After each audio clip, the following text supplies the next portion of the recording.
Hey everybody, Chris Klotz with Stevenson and Klotz Law Firm here. We are a personal injury law firm and we do a lot of motorcycle cases, and one of our biggest messages is motorcycle safety, rider safety, and to that end we are here at Harley-Davidson of Pensacola with Master Tech, David Church. David has achieved the highest level of certification for looking at bikes and maintaining bikes that can be achieved, and I've learned so much in the day that I've already spent here. I've realized that I've got some issues with my bike, and I'm glad we brought it in for a maintenance. It's due for a 10,000 mile maintenance right now, and we were talking about this before we got in here as we were doing the walk around. This is our fourth segment that we're going to do about why somebody like me who, I like to ride, I could probably figure out how to do some mechanical stuff on the bike, but why it's really not safe for me as kind of just a civilian with no training to try to work on my own bike on anything other than maybe putting this phone holder on the handlebars, or maybe I could screw on a new mirror or something like that. But why is it really important to have somebody who really knows what they're doing and has the training to actually do the work on the bike instead of trying to do it at home by yourself? So a big part of it is that we go to actual schooling for it. We've been fully trained, fully certified. Harley has everything set up a certain way they want to do things. And the reason for that is because they know under these conditions, your bike will perform the best it possibly can. That's what it comes down to. It's fair to say you probably have hundreds of hours of training, don't you? Easily. Yeah. Easily. So the first schooling, just to get certified before I even came to a dealership, was 1.5 years straight of school. And then after that, countless classes, PhDs. Well, I say countless, they're probably 8 or 9 classes. PhDs, various other things to maintain the knowledge base I have, really. And Harley comes out with manuals on every single bike, everything. And they started on HDNet, which is our communication with Harley. They have everything's electrical, so I can type in the VIN of your bike and pull up every single written piece of document on this bike.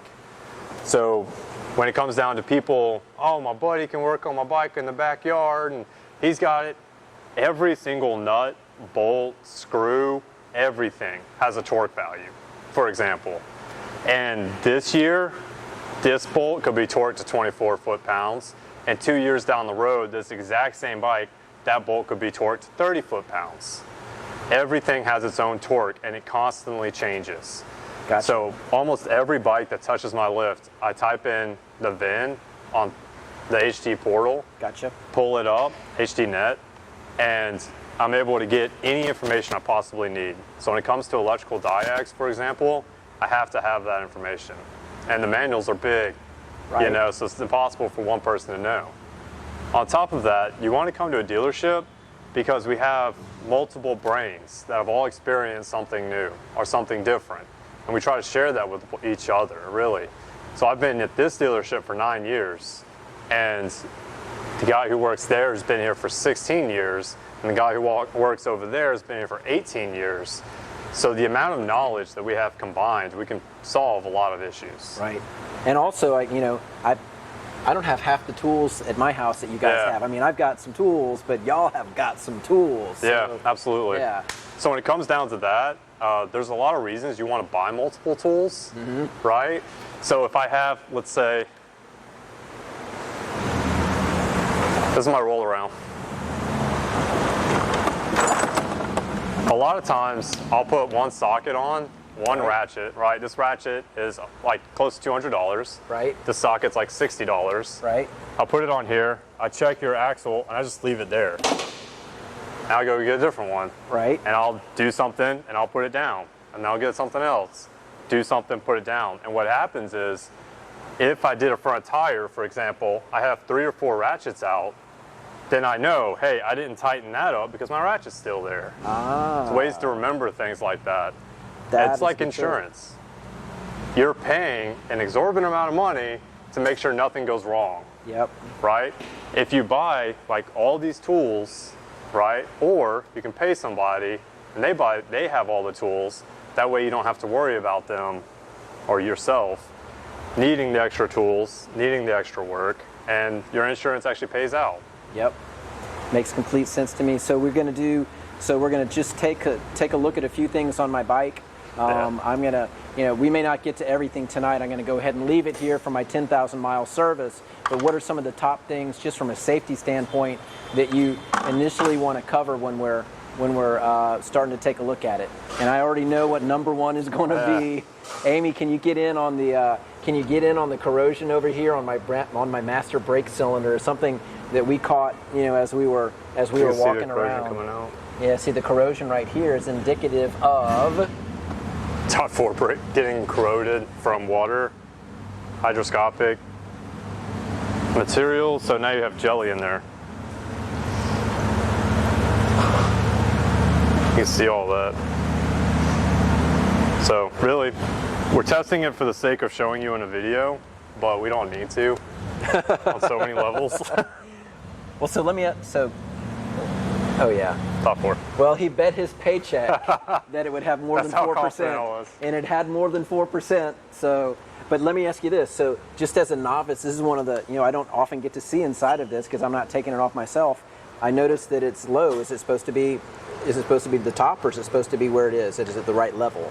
There's a shelf right here, right? And that's supposed to be your max shelf. Okay. That's supposed to be that shelf right there? Up to that point. Each Gotcha. one will have a mark that says where not to overfill. Gotcha. Okay. And the reason for that is because volume times mass will increase the amount of fluid. So if you have too much, you put this in there, stuff is inside that's added to it. You apply the brakes, fluid will come out. Gotcha. Okay. Guaranteed. So we already know that my fluid needs to be replaced. Well, you need a new master cylinder. And I need a new master cylinder. Okay. Because of that jelly we see in there, once you start applying this, right. See how there's a gap right there? Where's the gap? Right. Pull your brakes in all the way, okay, and let it go. Now push it forward. You shouldn't be able to do that. So we've got about 1/8 of an inch play moving forward. I mean, it's so small. If you hadn't pointed out to me, I would have just thought it's a wiggly handle. And one thing that happens. But now that I see that it's not going forward, was that causing my brake light to stay on? Yes. Before? Absolutely. So what we realized when we did the walk around, which was the first segment that we did when we did the walk around, and David put my brake on and was checking the lights, my brake light stayed on when I let go of this because it's not going forward all the way, and that's literally 1/8 of an inch right there. I mean, it doesn't take very much to activate it. It sets on a switch, and so as that lever itself is in a resting position, it's pushing that switch in. Okay. And as you pull that lever out, the switch disengages, lights come on. It's not pushing all the way in, so it's not touching that switch, so the lights stay engaged. Got it. Which is really smart and very dangerous whenever something like this happens. Because of that extra free play, as you're driving, that wind is still pushing on this. Right. Right? And that small amount of air pressure will keep it off of that switch. Since it's off that switch, the brake light stays engaged. Okay. So even if the bike is sitting here right now, don't touch it, nothing, turn it on, your brake lights won't be on. But as you start to ride down the road with that air pressure gently pushing on it, it could cause this to come on. Wow. Okay. Because of that piston, it has all that jelly around it, and that jelly is preventing it from pushing all the way. Seriously, that learned something new. Yeah. That's Constantly. very, very, very, very important from a safety standpoint. Absolutely. So, thank you. Another thing, so we always hear, because we're talking about services, we always hear people talk about, well, it's just an oil change. It's just an oil change. We do so much more in the oil change. Everyone talks about it. We're checking the brake fluid. We're making sure that these are adjusted correctly, which, because I've done it for so long, I can tell you this is wrong. Okay. As I go all the way out, there's supposed to be a tick sound coming from down here at full lock, but you don't hear it. Okay. But you hear that second tick, right? Right, yes. That's your butterfly valve not opening all the way. Okay. Right? Your clutch, there's a measurement. Using a ruler, you measure here according to the manual, and it's supposed to be a certain number. Right. Right, that's way too big. Right? Okay. I can tell just because, I've done it a million times, blah, blah, blah. But things like this is what we're looking for, and during a service, we always lube and adjust your cables. Okay. So we would lube and adjust, and we would adjust your belt, make sure your belt was in proper adjustment. Okay. Make sure everything is attached the way it's supposed to be. Right. Like this horn. Yep, my horn, again, Perfect example. my horn cables came on, just vibrated loose, I guess, right? Well, what happened is it vibrated, but it ripped through the wires themselves. So we'll have to put new connectors on. Okay. Because the wires are completely torn off. I thought that I had fixed that a while ago, but I think it came loose again because, again, a non-professional trying to do a job that I should have let somebody else If you do. think about it, So, like you're a lawyer, right? yes, Your whole life is around being a lawyer, right, right? I'm not going to go be a lawyer. It's not my life, yes, right? But so true. think about all the time you've done, not just training, every minute you've spent doing your job has compiled to the knowledge that you have, the skills that you now have. Yep. This is my entire life. Like people think of Harleys and like, oh yeah, I ride on the weekend. You might have a couple hours logged riding your bike, right, where we have thousands of hours working on diagging, test riding. Like to work on a motorcycle, I know it sounds crazy, we have to be an evil scientist. Because I have to know exactly how all the electrical system works. Right. I have to know how all the physics on the bike work.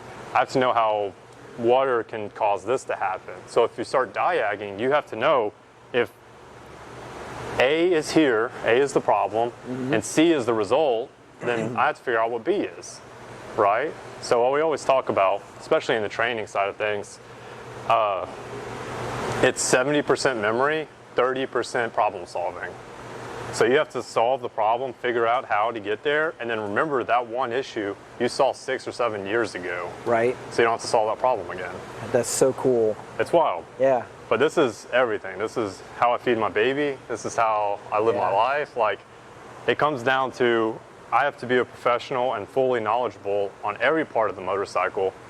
And because of that, that doesn't change the fact that you know something different. right. That just means I know this. Yep. Like, Well, I'm not a rocket scientist. and you know what when you're wanting, riding a motorcycle can be a life or death issue, right? I mean, it's not, Absolutely. it can be dangerous. So you want somebody that's passionate about taking care of the piece of machinery. So when I get on it, I have, I'm in the safest position that I can be. And so when you meet somebody like you who's really passionate about what you do and has devoted their whole life to learning about it and the problem solving and the knowledge and everything, it's exciting for me to meet somebody that has that level of enthusiasm about what they do. So I'm grateful. And you got to think about it. yeah. You said it perfectly. Like, you are sitting on a machine on two wheels that an explosion is happening right in between your legs, and you're traveling 60 miles an hour at 5,000 RPM. So that piston is almost hitting you in the nuts Yep. 5,000 times per minute, right? Yep. How crazy do you have to be to do that? Just to Yep. ride the bike, Yep. right? Now you think about how crazy I have to be because I'm the guy that you're like, hey, my bike's making a really weird sound. And I'm like, cool, let me get my helmet and go ride it. Because I have to figure out what that weird sound is, Yep. right? But on top of that, it's an investment. Your motorcycle is an investment. When you're on it, there's very little things that you can change. You're only in control of like 10% of what's going on the road while you're riding your bike. You can control how fast you're going, what lane you're in, and that's roughly it, actually, Yep. and where you're actually going to. But if you're not investing the time to make sure your bike is safe while you're going 60 miles an hour at 5,000 RPM, something could fail.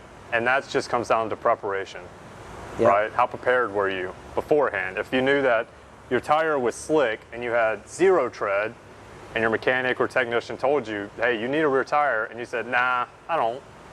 And now you have 0 tread. Or my tech told me that I have 10 pounds in my front tire and 16 pounds in my back tire. Exactly, it's a good example. Yeah. So situations like that, I feel bad sometimes, to tell you the truth, because people come in with their bikes, and I'm like, hey, I write down all the issues. I'm Right.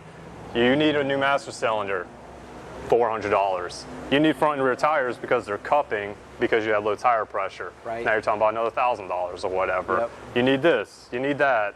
Your horn wires are messed up. You need 2 of those. You're talking about an hour worth of work. Right. This bolt is loose. It's literally falling out. Like your air cleaner is falling off. Like this is happening. Is that a matter of needing to be tightened or is it Yes. stripped? Tightened? Okay. Most likely. I would tighten it first. Okay. So you start breaking down all these things. You need the brake fluid flush on your front and rear. And so we call you up, and we've got like 10 or 12 things. Right. And in your mind, you're like, my bike's not a piece of crap. You're full of crap.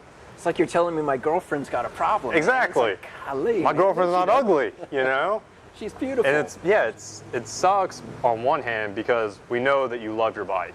Yeah. I mean, everyone loves their bike. I love my bike, you know. You buy it, you put time in it, you invest it, you make it your own, you put your own mirrors on it. Right. You have your own grips. Like, you make it your bike to fit you perfectly. You took your heat shields off, you know, everything to make it your own bike. Yep. And I call you up and I'm saying, hey, your baby's ugly.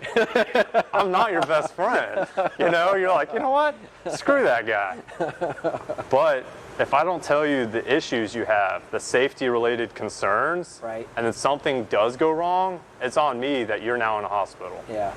You know, if I just feel too bad to mention that your tires are bad, you know, I'm like, I feel bad. I've already asked them for so much. I'm not going to even tell them about this, something that could kill them. Right. You know, whatever.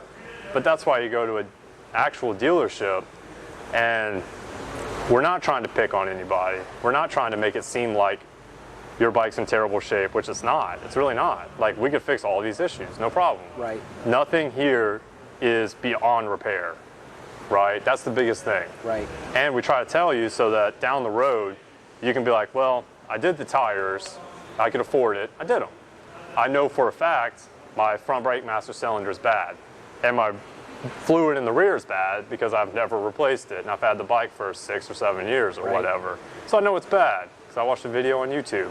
So I'm YouTube certified, right? So what happens is you can do parts at a time, you know? There's no judgment. We want you to be safe, and more importantly, no offense, after I work on it, I ride the bike. I don't want to die. Right. You know, I ride every single bike I touch. Right. So I want to make sure I'm safe, you're safe, everyone's safe. And I literally had a collision. I just pulled off a lift. I'm tired of doing collisions. I don't Right. want people to go down. Yeah. So a lot of it's adjustments. The services, everything is in the manual. And we read the manuals. We check the manuals constantly. We make sure that each other's doing the best that we can if we have a bit of advice or something we've seen. So just that think tank of 6 or 7 technicians working together. Right. No matter if it was techs or not. 6 or 7 lawyers working together. 6 or 7 doctors working together. Yeah, well, I mean, and that's one thing that, you know, that I really like about the dynamic with my law partner, Eric Stevenson, is, I mean, when you hire our firm, you know, one of the other of us may be the main person on it, but there's always a collaboration between 2 people who have a lot of experience, and always, you know, makes a case better. Absolutely. So, You always work, that teamwork. yep. You know, that's what it comes down to, a lot of it. There's something that I've seen that Ron hasn't, or someone else, and plenty of stuff that other people have seen I haven't. Right. It's constantly learning. But the reason you want to go to a dealership is because you're investing in your future. What's your life worth? That's what, think about it when it comes down to it.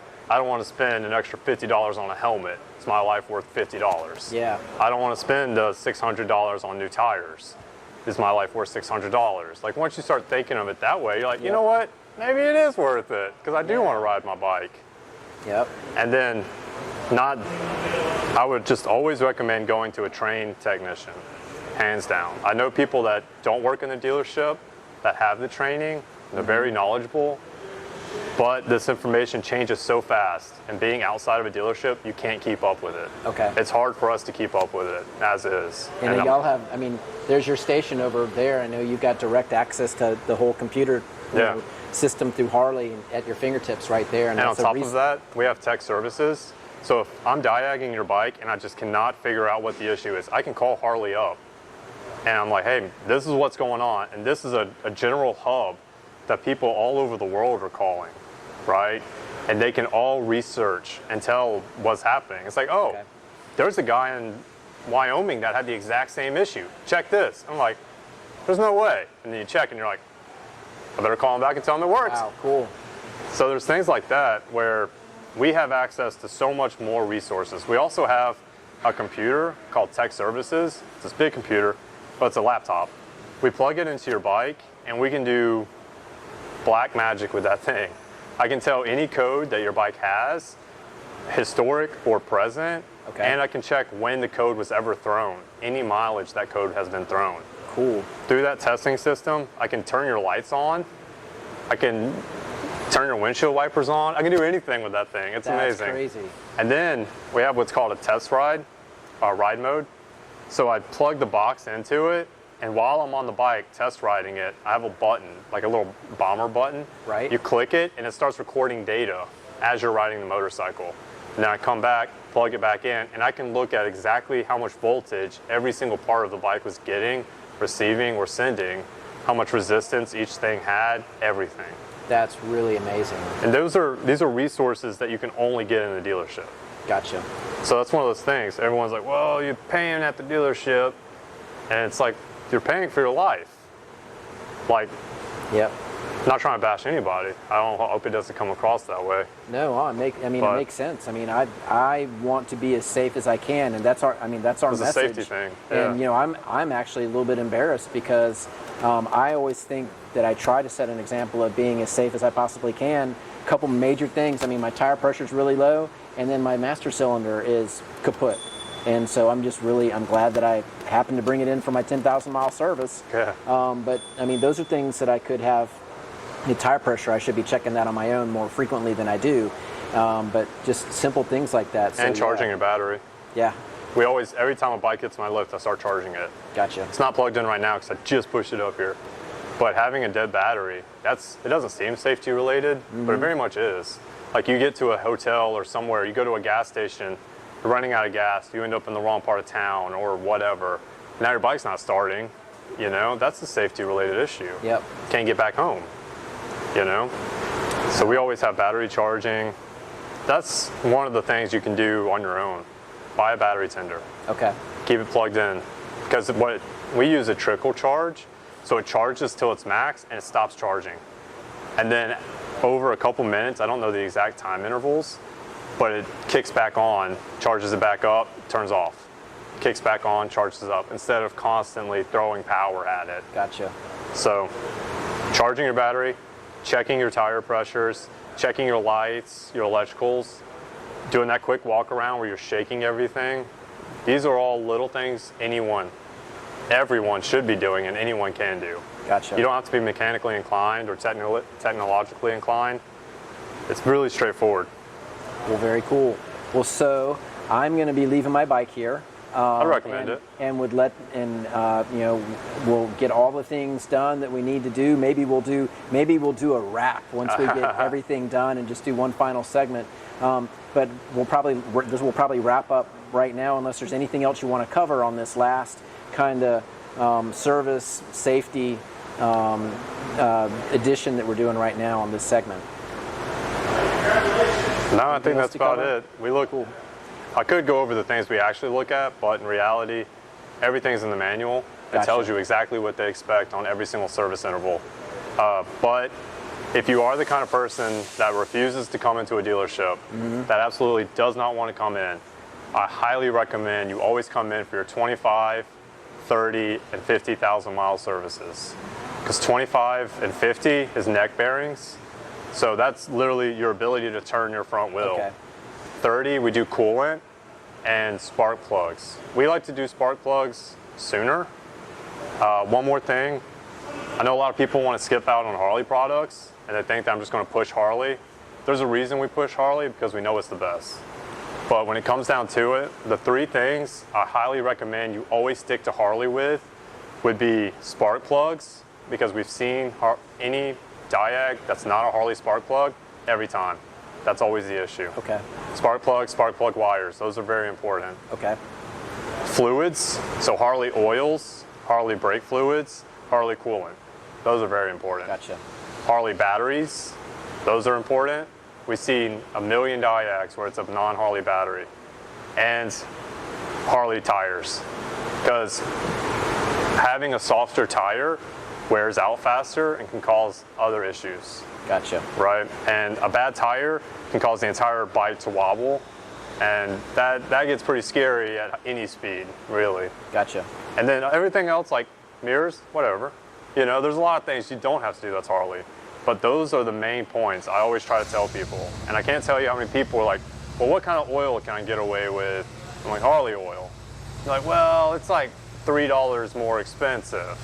I'm like, If you're putting redline in your engine, for example, in the transmission, redline eats up that main bearing.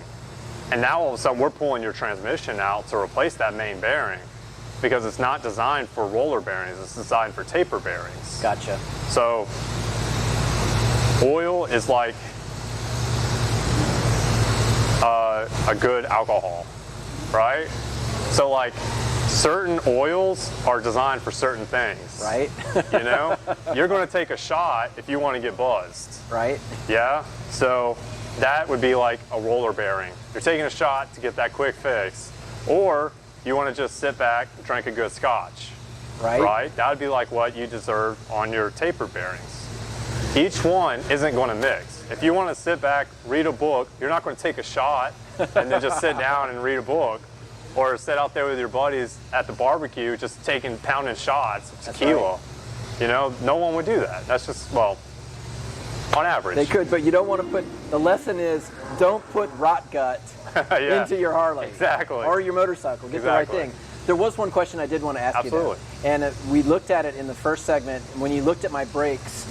So if you just want to do a quick look on the brakes, and you said you could see the brake pad in here. Is there something that's like just an automatic warning? There's a wear line. Like, so is there something over here that you can actually see so you can say, hey, my brake's got a problem? There's a wear line. Right. They'll have inside on the brake pad itself. Okay. They have lines cut. Right. Is that something you're able to see here, or? You don't have Harley brakes, so they're not on there. Gotcha. But Harley puts those cuts inside. Okay. Remember what we talked about? Oh, your tires don't have it either. They have certain indicators. Right. And that wear line on that brake will Okay. be an indicator of it. Okay. Actually, sorry. I don't look professional. It's all good. So this is a Harley-Davidson rear brake on a touring model. Right. This is a perfect example of that. You see these lines? Yep. The 3 lines on it. Yes. Those lines is like a depth gauge. Okay. Once it gets to a certain percentage, it needs to be replaced. If it hits that line, you're in real danger. Really need to replace it. Okay. And then after that, it's metal on metal. And then you're replacing this and this. Gotcha. And that gets really expensive really quick. I'm with you. Just because you didn't check your brakes. Yeah. Or didn't bring it into a service or whatever. Because that's something we check on services, of course. Well, I think we are close to being out of time. I want to thank David Church so much. Absolutely. Master Tech with Harley-Davidson Pensacola. I'm Chris Klotz with Stevenson and Klotz Injury Law Firm here in Pensacola, doing a motorcycle maintenance, motorcycle safety series. Right now we're going to be airing this over the next couple of weeks and putting it out. My bike is going to be living here at Pensacola Harley until all my issues are tidied up and we're back in good running shape. We got a couple. And, yeah, we've got a couple. And just thank you guys for watching. Ride safe. Always look twice for motorcycle riders. You got any last words you want to say? David, thank you again. I just can't... Mostly drive safe. I appreciate so much the information that you shared with me Absolutely. today. Thank you so much. Anytime you ever have any questions, call us up. We'll help you out, hands down. Information is power, and it's really easy to get it. We have these resources. We're not stingy with them. We're not hoarding like a dragon and gold. We'll tell you.